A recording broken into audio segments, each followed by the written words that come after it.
ప్రజ్ఞా TV Telugu కథలు. అమ్మా, ఈరోజు స్పెషల్ కథ చెప్పావా? కానీ అందులో అడ్వెంచర్ ఉండాలి. అమ్మో, నీ డిమాండ్లు పెరిగిపోతున్నాయి ప్రజ్ఞ. సరే, ఈ రోజు నాకు తెలిసిన ఒక రహస్య ద్వీపం కథ చెప్తాను. ఇది మామూలు కథ కాదు ప్రజ్ఞ, ఒక మ్యాజిక్ కథ. వింటావా మరి?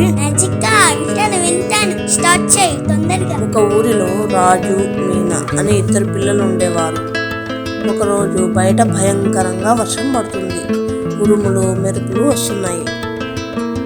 అప్పుడు వాళ్ళిద్దరూ ఆడుకోవడానికి వాళ్ళ తాతయ్య పాత గదిలో ఉన్న అటక మీదకు వెళ్లారు. అమ్మో, అటక మీద అంటే చీకటిగా కూర్చోబెట్టుంది కదా, వాళ్ళకి భయం వేయలేదా? భయం వేసింటది ప్రజ్ఞ. ప్రతి అడుగు వేస్తున్నప్పుడు కిర్రమని శబ్దాలు వస్తున్నాయి. కానీ అక్కడ ఏదో దాచిపెట్టారన్న ఆశ వాళ్ళని ముందుకు నడిపించింది. ఒక మూలన దుమ్ము కొట్టుకుపోయిన ఒక పాత చెక్క పెట్టె కనిపించింది. తెరిచారు ప్రజ్ఞ. అందులో ఏముందో తెలుసా? ఒక పాత మ్యాప్, ఇంకా ఒక తెల్లటి మెరిసే శంఖం ఉన్నాయి. రాజు ఆ శంఖాన్ని తీసుకుని బలంగా ఊదాడు. ఒక పెద్ద శబ్దం వచ్చింది. ఆ సౌండ్ రాగానే ఒక మ్యాజిక్ జరిగింది. వాళ్ళు కళ్ళు తెరిచి చూసేసరికి అటక లేదు, ఇల్లు లేదు, చుట్టూ పెద్ద సముద్రం. వాళ్ళు ఒక చిన్న పడవలో ఉన్నారు.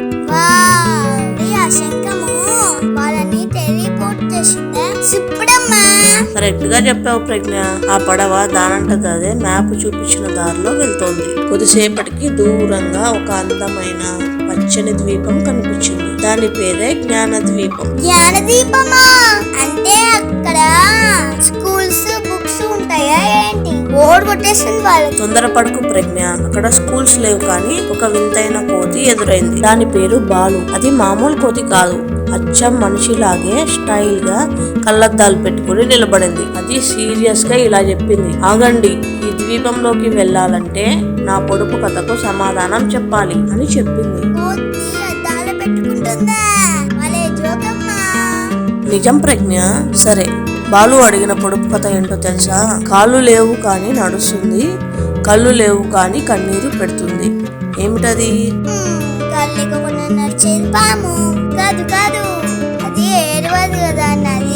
దగ్గరలోకి వచ్చావు కానీ నది కన్నీరు పెట్టదుగా. ఇంకొంచెం ఆలోచించు. అది ఆకాశంలో ఉంటుంది.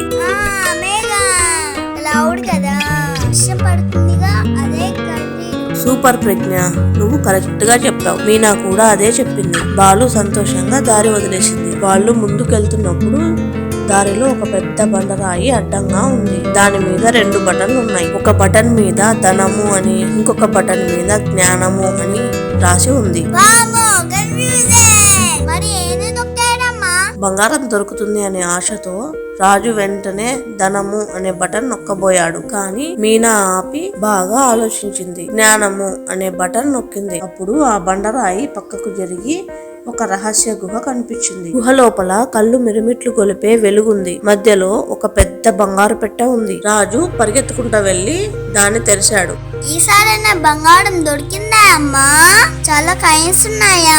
రాజు కూడా అలాగే అనుకున్నాడు ప్రజ్ఞ. కానీ అందులో కొన్ని పాత పుస్తకాలు, ఒక చిన్న కుండలో ఒక విత్తనం ఉన్నాయి. రాజుకి చాలా కోపం వచ్చింది. ఇంత కష్టపడి వస్తే ఇవా దొరికేది అని ఏడ్చేశాడు.